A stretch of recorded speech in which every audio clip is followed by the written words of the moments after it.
Pagod pa po ako diyan. Nakita niyo yung mata ko. Halos maaga na po kasi kami natapos diyan eh ng pagbubuhos ng semento. Kasi hindi pwedeng matigil pagka nagbubuhos po. Lalo't lalo slab. Gumising po ako ng maaga, pinilit ko kasi nakaset po kami bibili ng mga gamit sa mga gamit po pang mga motor, panggawa. Kaya gumising po ako ng maaga dyan. Kahit pagod po ako, pinilit ko.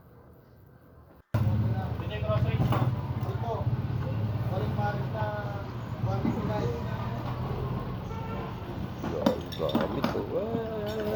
Manawa ka.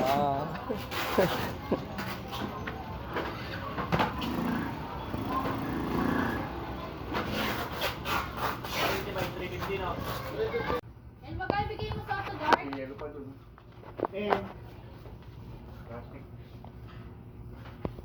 Tapos RJ.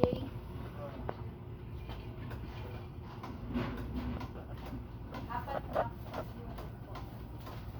Dati pa. Meron na. 7,600. Oh, Check pa. Kulang pa din, diagnostic pa. Magkano yun? 20, magkano yun pre? all estimate 20. 29 ganun. 29. 29. Patikot lang tapos. Wala pa yung biyaya. Wala pa. Almost papalo ka ng almost estimated 120. Sobrang pa naman yata sa pera. Dinala ko na rin yung pera ko.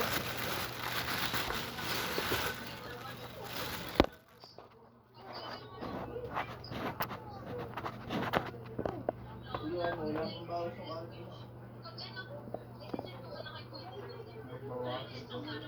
Ha? Oh my God! Wow! Ano?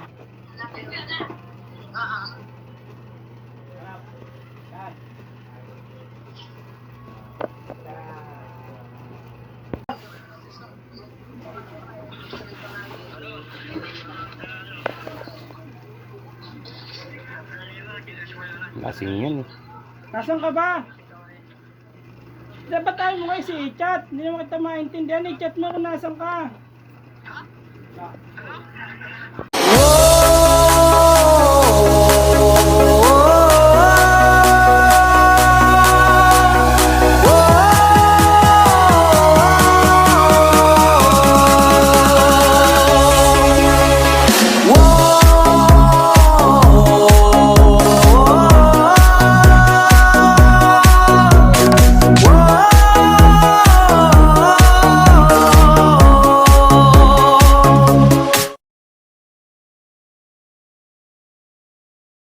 Let's grab our boards and run, run, run, run, run to the nearest shore. School is proud, let's go now and hail it out the door. Yeah, the waves is on fire, the day is getting hot. This is my desire, that I want to hit the spot. Yeah. Isa yung video na lang, boss.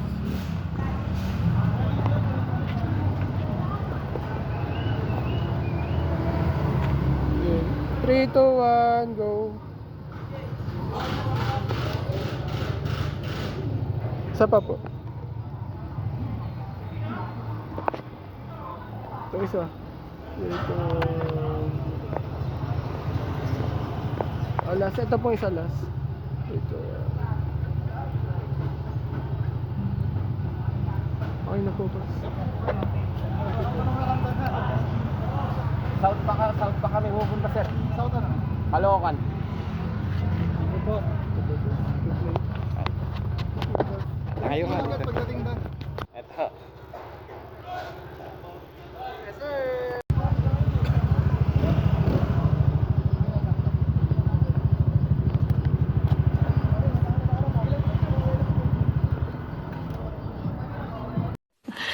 Sana all.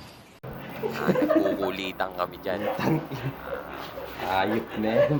Baliwalay. Lahat ng mga ginagawa ko, lalagyan ko lagi ng ngiti, tawa, para God. laging masaya. Hindi pwedeng maging malungkot eh. Kaya bigyan natin ng saya lagi pagka tayo gumagawa para Ano naman, matitibay. hindi tayo hasa. Utang ina.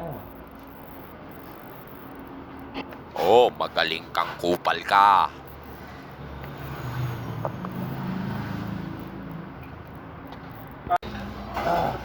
Yan na nga, kumain po kami dyan sa Pigar-Pigar. Yung sa 7 Avenue po. Sobrang solid po dyan. Ayan po yung kinain namin ng tanghali bago pumunta ng shop. Yan yung ginagawa natin mga boss. Patungan po ng mga langis. Ayan, pinutol ko na. Ayan o.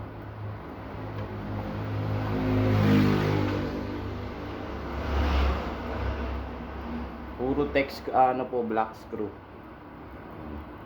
Lagyan po ng mga dawil yan.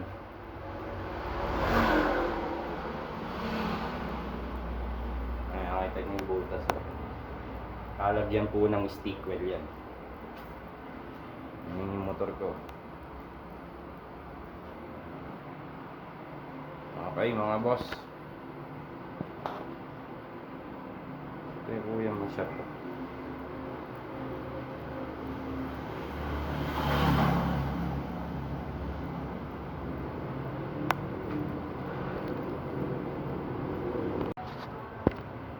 Ayan, nakita niyo yung mga butas na yan.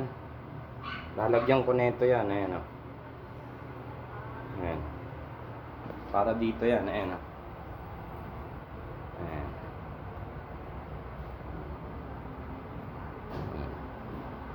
Yung mga dowel.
At syempre, gabi na naman dyan mga boss.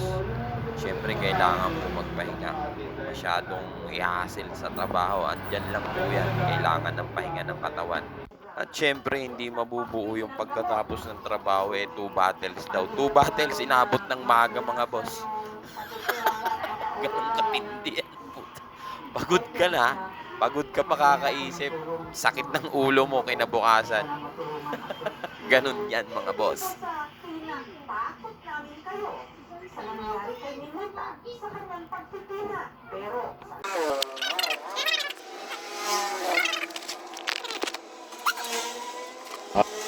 Gagawin ko po dyan yung mga patungan po ng gamit. Mga tools. Lahat po ng tools is nakasegregate po lang lagi. Hindi po nakakalat. Mapapansin niyo po yung plyboard na yan. 3 pieces po yan. Hinati ko po sa 3. Tapos, bumili po kami ng gamit na pambutas. Makikita nyo po dyan sa ginawa ko. May pambutas dyan na puro layer yan. Nakasukat din po yung mga butas. Hindi po pwede po yung mga nakabalagbag na. Nasa sukat po yung mga butas. Kasi anytime pwede pong ilagay yung mga tools. Kaya po may mga butas yan.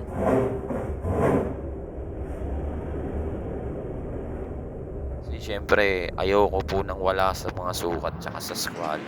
Pangit po kasi tingnan mo. Kaya always lagi po nakasukat po lahat ng mga ginagawa natin para maganda po tingnan. Kasi pagka wala po sa skwala, wala po sa sukat yung mga ginagawa natin. Pangit po talagang tingnan yan. Kahit anong gawin mo.